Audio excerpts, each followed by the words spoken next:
오늘 말씀은 민수기 25장 1절에서 9절까지 말씀입니다.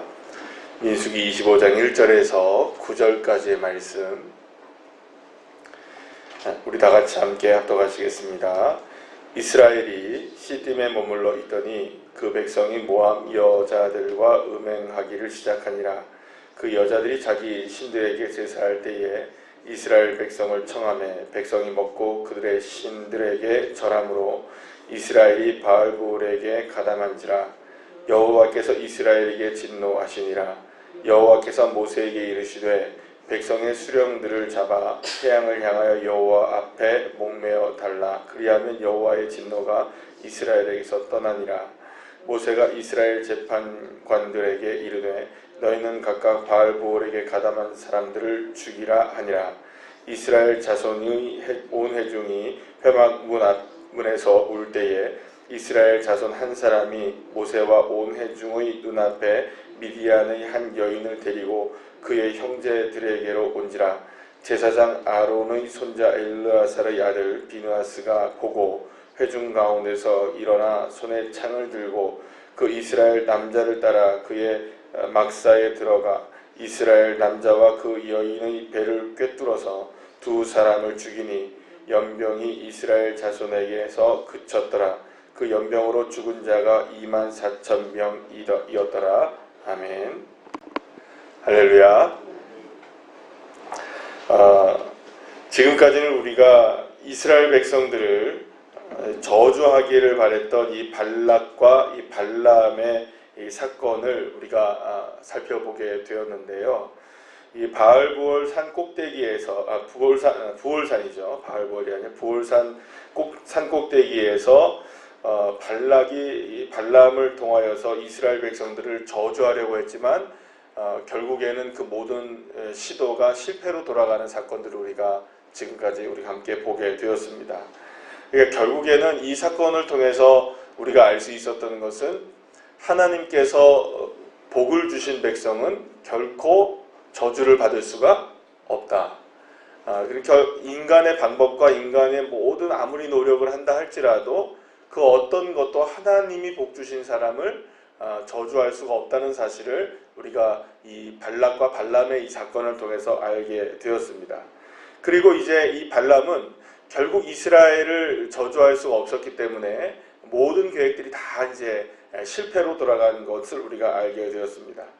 하나님께서 그러니까 모압의 중심에서 결국에는 이스라엘 백성들이 얼마나 하나님의 축복을 받은 백성들이라는 사실들을 하나님이 직접 보여주셨고, 또 어제 마지막 말씀을 통해선 마지막에 발람이 결국에는 그 지역의 모든 그 나라들을 향해서 예언하는 말씀을 통해서 단지 이스라엘의 하나님만이 아니라 모든 민족의 하나님, 그리고 온 우주의 하나님이라는 사실들을 이렇게 선포하게 된 것을 보게 됩니다. 자, 이토록 하나님은 이스라엘 백성들을 늘 보호하시고 인도하고 계셨습니다. 늘 축복하고 계셨죠. 그리고 모든 저주들을 다 주님이 막고 계셨습니다.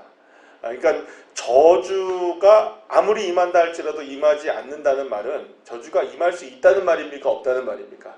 없다는 말입니다. 인간이 저주를 한다는 그 자체가 불가능하다는 것을 이스라엘 백성들에게는 불가능하다는 것을 보여주는 것이었죠. 자, 그런데 이렇게 하나님께서 전지전능하신 능력을 통해서 이스라엘 백성들을 보호하고 계셨을 그때에 과연 이스라엘 백성들에게는 어떤 일이 일어났었는가라는 겁니다.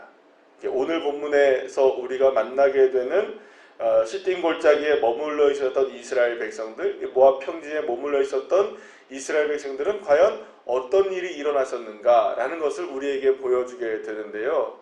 바로 이게 기가 막힌 일이 이제 일어나게 되는 거죠.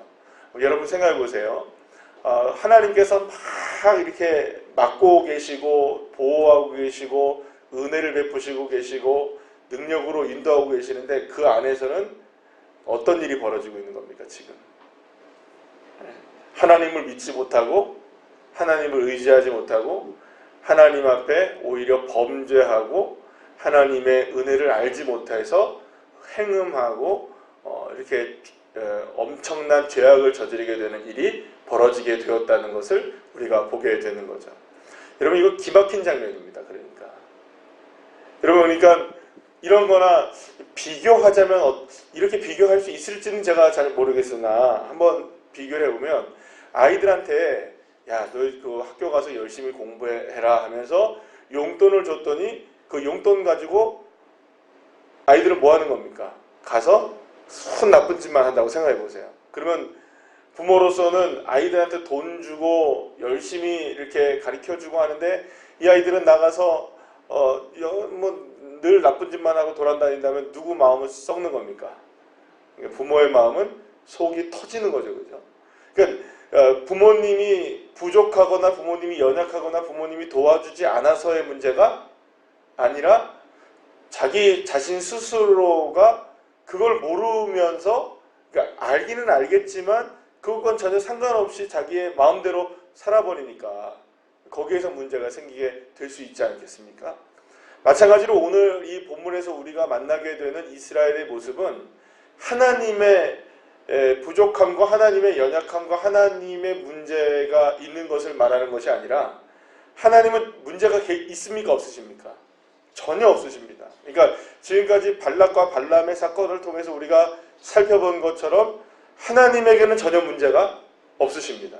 오히려 하나님은 적극적으로 모든 것들을 통해서 뭐 안 되면 낙의 입을 열어서까지라도 하나님의 역사가 일어나게 하시는데 그렇게 이스라엘 백성들을 보호하시고 축복하시는 하나님인데 문제는 뭐냐면 아무리 보호하면 뭐하냐는 거예요. 그 안에서 지금 썩어 문드러져 가고 있으니까. 이게 이제 이스라엘 백성들의 이제 문제라는 것을 오늘 본문을 통해서 우리가 보여주게 되는 것이죠. 사건의 전말은 이렇습니다. 하나님이 이렇게 그 이스라엘 백성들을 보호하고 계셨을 때 그 모압 평지에 살고 있었던 이스라엘 백성들에게 이 모압 여인들이 이렇게 지나가면서 찾아오게 되는 거죠. 그때 이제 이렇게 보니까 모압 여인들이 아주 뭐 자기들 볼 때는 굉장히 그렇잖아요. 이방 여인들이니까 어떻게 보이겠습니까? 더 아름답게 보일 수도 있었겠죠. 물론 이제 나중에 여러분들 보시게 되면 이 사건 자체가 누구 때문에 일어난 사건이라는 걸 알게 되냐면 이제 거의 결국에는 발락이 이제 꾀를 부렸다는 것을 나중에 알게 되거든요. 이제 그거는 이제 나중에 좀 말씀을 드리겠고요. 그러니까 결국에는 이 모압 여인들이 누구를 이제 유혹한 겁니까? 이 이스라엘 남자들을 유혹한 거예요. 그러니까는 우리 저쪽에 우리 그 신인 이제 바알을 여기서 바알 부올이라고 얘기하는데 이 바알 부올은 뭘 뜻하는 거냐면 부올의 바알 이런 의미입니다. 그러니까 부올이라는 지방에서 섬기는 누구라는 겁니까? 바알의 신 이런 겁니다. 그러니까는 바알 부올이라는 신이 따로 있는 것이 아니라 그냥 바알이라고 생각하시면 됩니다. 어쨌든 우리의 신인 바알을 우리가 섬기는데 축제가 벌어지고 있는데 너희들도 함께 가서 좀 와라 이렇게 이제 초대를 했던 거죠. 그러니까 하나님의 말씀을 온전히 따라야 된다는 것을 이스라엘 백성들이 알고 이방 사람들과 섞여서는 안 된다는 것도 이미 다 알고 율법이라는 게 이미 제정이 되어 있는 상황이었기 때문에 절대로 이스라엘 백성들이 이방 신들을 섬기거나 그들과 함께 먹고 마실 수 있는 일이 일어나서는 안 된다는 것을 누가 알고 있었습니까? 이스라엘 백성들이 알고 있었어요. 그런데 여인들이 꼬시니까 여기에 이제 유혹에 넘어간 이스라엘 남자들이 가서 절도 하고 막 먹고 마시다가 결국에는 어떤 일이 벌어지는 겁니까? 음행하고 행음하는 일들이 이제 벌어지게 되었던 것이죠. 근데 이게 여러분들 한 번, 두 번 이렇게 되다 보니까는 이게 한두 번 일어난 일이 아니었던 거예요. 그러니까 여기에 너도 나도 이제 괜찮네? 야, 우리가 즐겨볼 수 괜찮아? 이렇게 하면서 많은 사람들이 여기에 동조를 하기 시작했고 여기에 이제 죄를 지었던 사람들이 많았던 겁니다. 근데 하나님이 생각해보세요. 한쪽에서는 지금 바알락과 발람하고의 싸움을 계속 하고 계시잖아요. 그죠? 그런데 계속 하고 있는데 이 안에서는 지금 하나님을 믿지 못하고 죄를 짓는 모습을 보니까 하나님이 진노를 하신 거예요. 진노하셔서 모세에게 말씀하십니다. 지금 이런 일이 벌어졌기 때문에 내가 이스라엘 백성들 향해 진노했다. 그래서 여기에서 가담하다는 말은 이제 히브리어로 차마르라는 말인데요. 여기서 차마르라는 말은 연결되어 있다는 거예요. 그러니까는 바알과 연결시켜버린 거예요. 인생을 벌써. 그러니까 그냥 단순히 그냥 어떤 뭐 일에 그냥 가담하는 정도가 아니라 잠깐 발 담근 정도가 아니라 묶어버린 거예요. 자신의 인생을. 하나님께 묶여야 될 인생을 누구에게 묶여버린 겁니까? 이 바알에게 묶였던 사람들을 색출해내서 그들을 죽이라고 명령을 하셨던 거죠. 하나님이. 그래서 이제 어떤 일이 벌어지게 되냐면 이제 끔찍한 일이 벌어지게 되는 겁니다. 이제 참혹한 사건들이 이제 일어나게 되는 거죠. 이제 이 바알을 섬겼던 그리고 모압 여인들과 음행했던 사람들을 매달아서 이제 죽이게 되는 일이 벌어지게 된 겁니다. 자, 그런데 이 일과 함께 어떤 일이 벌어지게 되냐면 오늘 본문 여러분들 8절 말씀에 보면 이스라엘의 연병이 그쳤다 이렇게 나오죠. 그 그쳤다는 말은 무슨 말입니까? 이 일로 통하여서 이스라엘 백성들에게 전염병이 일어나기 시작했다는 거예요. 그러니까 한쪽에서는 이스라엘 백성들이 전염병이 막 돌아서 수많은 사람들이 2만 얼마가 죽었습니까? 지금 2만 4천 명이 죽죠. 2만 4천 명이라는 어마어마한 사람들이 죽어가는 겁니다. 2만 4천 명이 죽고요. 죽어가고 있었을 때 또 여기에 죄를 지었던 사람들은 전부 다 어디에 달리는 겁니까? 달려서 다 몸에다 죽이는 사건들이 벌어지게 되는 그때 이제 이런 징계가 일어나게 되었던 거죠. 사랑하는 여러분, 어떻게 보면은 하나님이 왜 이토록 잔인하게 징계를 하시는가 싶을지도 모르시겠지만 하나님께 생각하실 때는 이겁니다. 왜 이렇게 그 잔인하게 이들을 징계하십니까? 사실은 여러분, 이 일이 이렇게 징계를 하지 아니하시면 안 될 이유가 어디 있느냐? 하나님은 이미 이스라엘 백성들을 향해서 말씀하신 일이 있으시기 때문인 거죠. 그 다른 신을 섬기지 말고 그들과 함께 섞이지 말아야 된다는 이 엄중한 하나님의 말씀을 지금 이스라엘 백성들이 어긴 것이기도 하지만 특별히 이제 우리가 지금 발락과 발람의 사건을 쭉 살펴본 것을 생각해 본다면 하나님의 보호하심과 인도하심에도 불구하고 이스라엘 백성들이 그걸 믿지 않았기 때문이었죠. 그러면 차라리 하나님이 어떻게 하시는 게 제일 속편하십니까? 뭐 예전부터도 그런 거지만 하나님이 이스라엘 백성들이 가나안 땅에서 그 애굽 땅에서 나와서 홍해를 건너자마자 불평하기 시작하죠. 그러니까 하나님이 이스라엘 백성들을 이렇게 한 것을 처음부터 어떻게 하십니까? 후회하셨다고 말씀하실 정도였으니까. 다 쓸어버리겠다니까 모세가 안 됩니다 막 그러잖아요. 왜 그렇습니까? 그때 막 이스라엘 백성들이 뭘 섬겼기 때문에 막 아론이 뭘 만드는 거예요. 금송아지를 만들어 놓고 막 하나님의 말씀 받고 있을 때 막 이런 일이 벌어지는 거잖아요. 자, 그러니까 하나님은 이미 누구를 다 이스라엘 백성들을 다 처리하셔서도 이미 처리하셨던 사건들이었습니다. 그러나 하나님의 은혜로 살려줬던 것이죠. 그런데 이스라엘 백성들이 이렇게 끝까지 하나님을 거부하고 죄를 짓고 있는 이 모습을 통해서 하나님이 분노하실 수밖에 없었던 겁니다. 그래서 직간접적으로 여기에 가담했던 마음으로 동조했던 어쨌든 그러니까 2만 4천 명이라는 사람이 전염병으로 죽어나갔던 사건이 우리가 생각할 때 너무 과하지 않은가? 그죠? 너무 과하다고 생각하죠. 이 범죄한 사람들만 어떻게 하면 되는데 이게 죽이면 되는데 2만 4천 명이라는 사람이 전염병으로 죽게 된 것은 너무 과하지 않은가 생각할지 모르겠지만 이 말은 곧 무슨 말입니까? 이미 그 마음속에 모압의 마음에 또 바알을 섬기는 데 마음에 이미 직간접적으로 동조했던 사람들이 수없이 많았다는 것을 의미하는 것입니다. 여러분, 직접적으로 죄를 짓는 것도 나쁜 일이겠죠? 그러면 직접적으로 짓는 죄만 나쁜 일입니까? 아니죠. 간접적으로 묵인하는 것도 나쁜 일이 되는 겁니다. 결국 하나님이 거기에 심판하신 것이죠. 하나님께서는 이스라엘 백성들에게 매우 가혹한 이런 그 징계를 내리셨어요. 하지만 하나님의 사랑에 비하면은 이스라엘 백성들의 배반은 더욱더 심했던 것이죠. 그런데 여러분, 이 문제를 어떻게 해결했느냐라는 겁니다. 그러면 이 문제를 도대체 어떻게 해결해야 되느냐? 이런 죄악의 문제에 대해서 어떻게 해결해야 되느냐가 오늘 본문에 보면 이 하나의 다른 사건을 통해서 드러나게 되는데요. 이스라엘 백성들이 이렇게 전염병으로 수없이 많이 죽어가고 있고 또 죄를 지은 사람들을 처단하고 있었을 이때에 이스라엘 백성들이 다 모여가지고 함께 모여가지고 막 다 이제 통곡을 하고 하나님 우리의 죄를 용서해 주소 막 이러고 있었던 때에 어떤 한 사람이 미디안 여인 하나를 잡아온 겁니다. 미디안 여인 하나를 잡아온 거예요. 그런데 이 미디안 여인 하나를 잡아왔는데 이 여인은 그러면 어디서 나온 여인일까요? 갑자기 어디서 나온 여인일까요? 미디안 여인이 이방 여인 아니에요?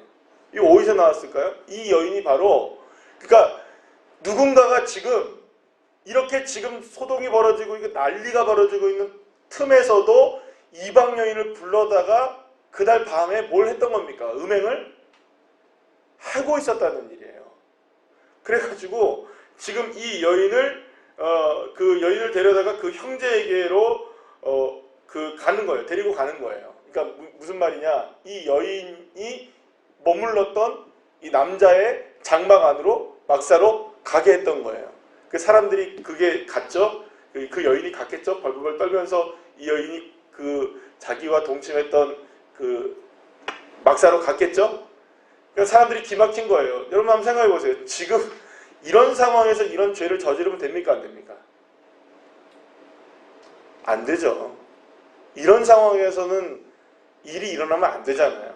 적어도 지금 깨닫고 있어야 되잖아요. 근데 이 어떤 한 남자가 괜찮아 생각했던 것 같아요. 나는 상관없어. 그러니까 이미 무슨 맛을 본 겁니까? 죄의 맛을 본 거죠. 그때 바로 오늘 본문에서 보면은 7절 말씀에 보면은 제사장 아론의 손자 엘르아살의 아들 비느하스가 보고 그 장면을 보고 회중 가운데서 어떻게 하셨습니까? 일어나서 손에 창을 들고 그 여인과 그 형제를 창으로 그냥 찔러서 그 자리에서 죽여버립니다. 그랬더니 연병이 그치고 이제 모든 저주가 징계가 끝나게 되었던 것을 우리에게 말씀해주고 있어요. 여러분 그래서 여기서 오늘 우리가 볼 수 있는 한 가지 해결점이 뭐냐? 그러니까 이런 모든 죄악들에 대해서 우리가 어떻게 태도를 취해야 되느냐? 이거는 단호함입니다. 한번 따라할까요? 단호함. 어떤 단호함입니까? 죄에 대해서 단호하게 조치를 취할 수 있어야 됩니다. 여러분 믿으십니까? 하나님을 떠나려고 하는 우리의 마음들 이게 스물스물 올라오지 않습니까? 또 하나님이 우리를 보호하지 않는 것 같은 이런 마음들, 하나님을 믿지 못하는 마음들, 그리고 또 하나님을 향해서 우리가 범죄해도 괜찮다고 생각하는 이런 모든 죄악된 마음들과 불신앙들에 대해서 우리가 단호하게 어떻게 해야 됩니까?